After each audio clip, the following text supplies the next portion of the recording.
Hello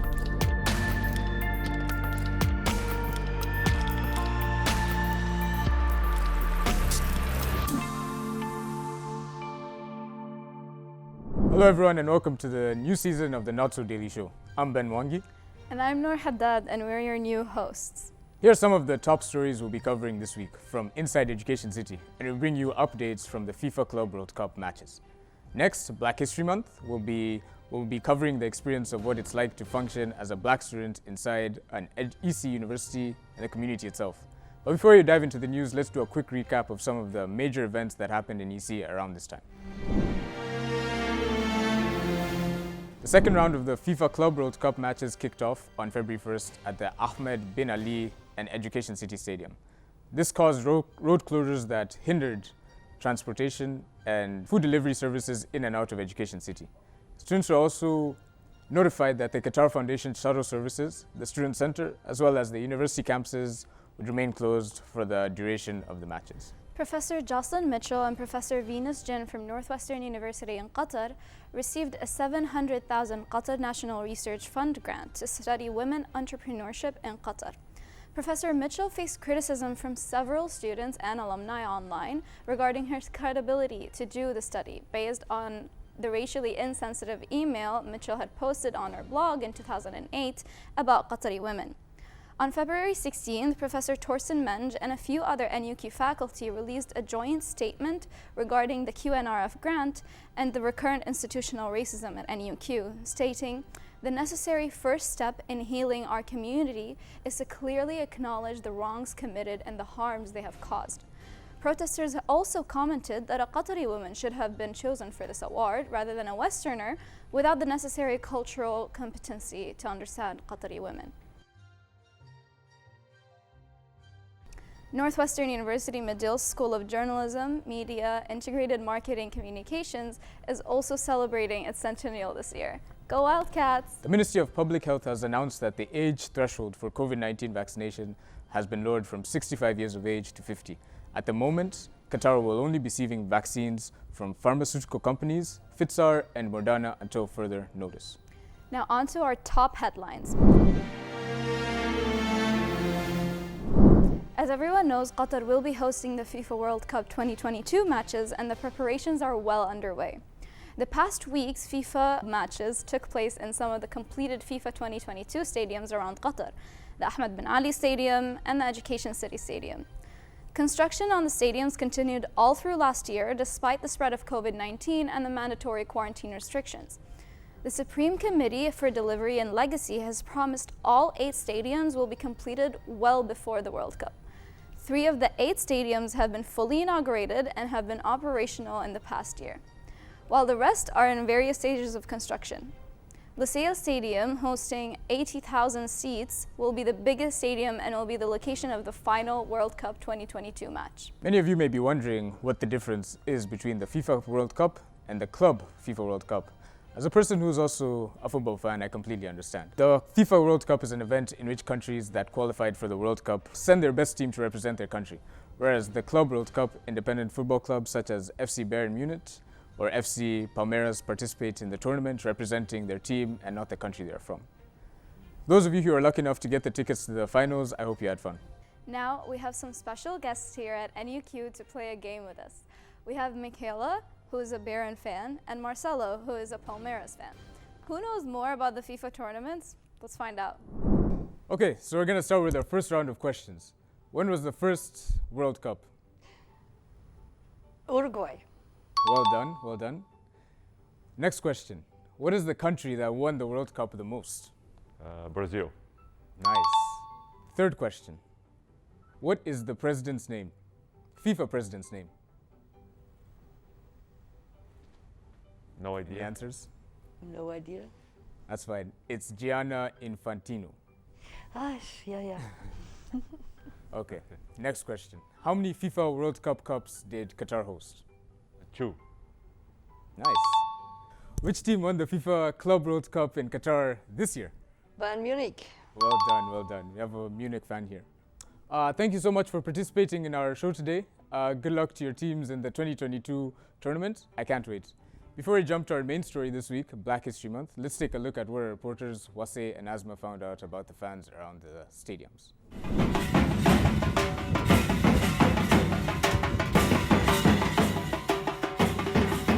Hello there. What are your names and where are you from? Hi, my name is Mariana and I'm from Brazil. My name is Hanhui from China. All right, that's great. Okay, I have 3 questions for you guys. Okay. The first question, who do you support for today's match? I mean, I'm from Brazil, so of course the Palmeiras too. Palmeiras too. Palmeiras.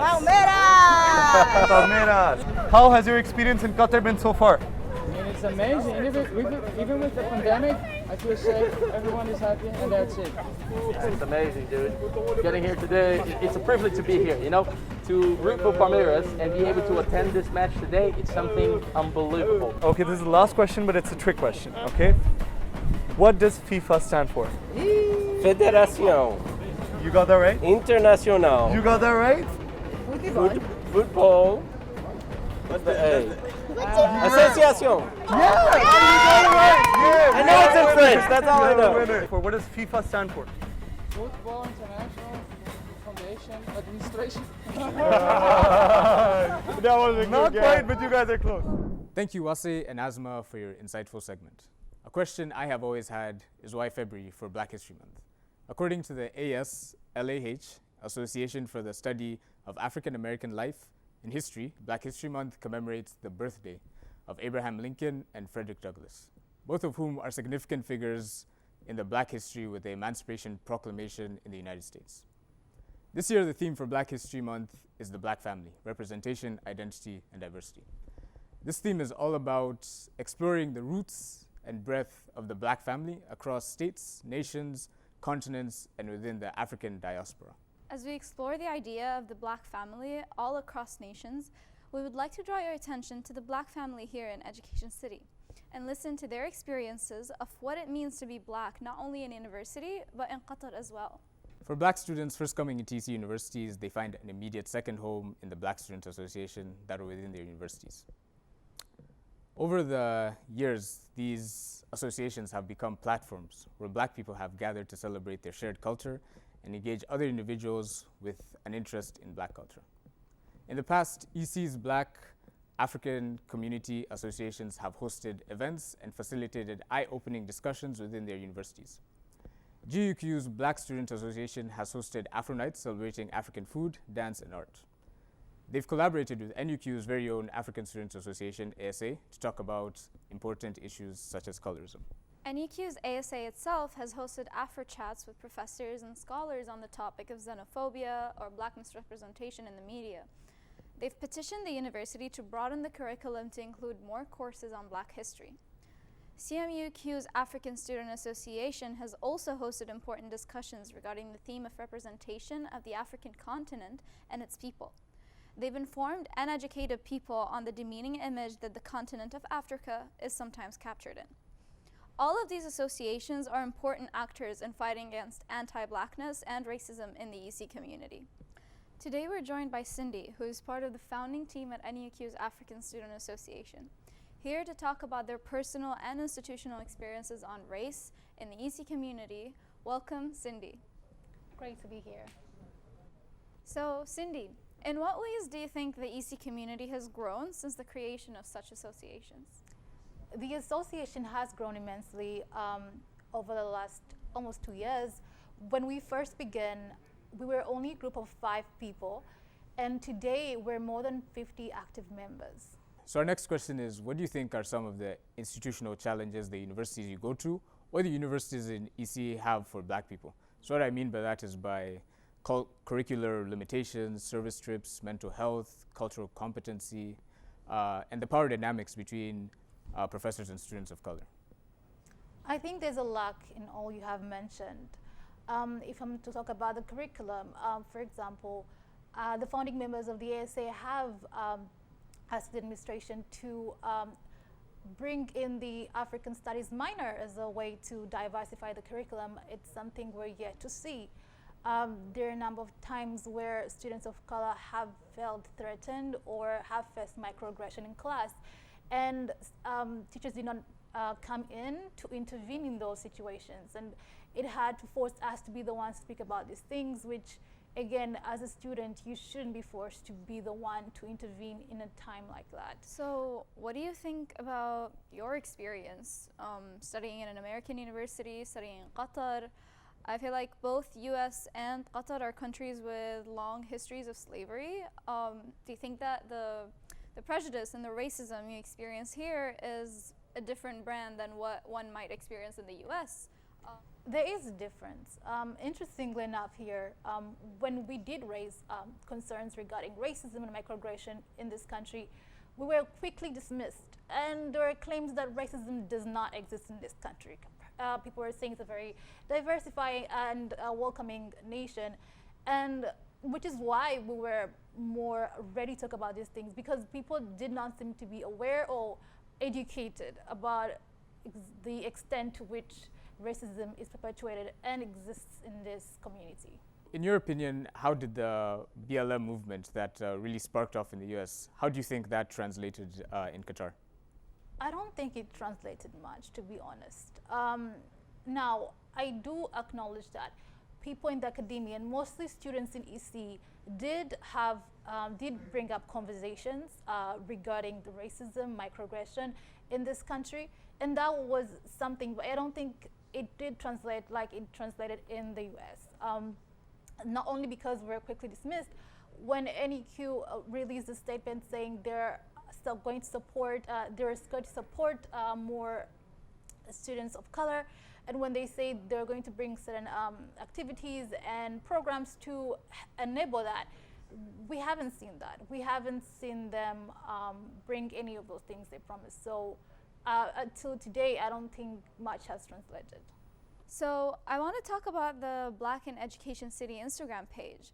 We're a media school, so we're all very aware of the importance of virtual spaces. So what do you think, how do you think this is important in this kind of situation? Why do we need anonymous spaces like those? It was very important for a number of reasons. First of all, this page, Instagram page, was an opportunity for us to, first of all, rant as much as we could anonymously, because there are students who did face a lot of threats in the past. And I think it did, to a certain degree, make people realize the extent to which students here feel unsafe, are threatened, and yeah, definitely don't feel safe at all. So going off of that, what kind of microaggressions do you think you've had to deal with on a daily basis? And what are people's perception when you educate them or try to tell them about these kind of microaggressions? Where to begin? In class, there have been times where not only students but also professors have said things that I don't think they were intended to be like that, but they did come out very racist. Examples is, for example, I don't remember a time where I go out, either out of EC or INSTI, when people are not touching my hair but trying to touch my skin. There are a number of times when I go to malls and everyone is looking at you and you feel that awkward feeling like you're not supposed to be in that space. In restaurants, I just feel like there's always that feeling that you're not supposed to be in that space. And then it gets worse at times where people say something like, I remember one of my friends was told like, she looks like a black mushroom, and it's because she had an afro hair, and for some reason that to that person translated to looking like a black mushroom, which is a derogatory word.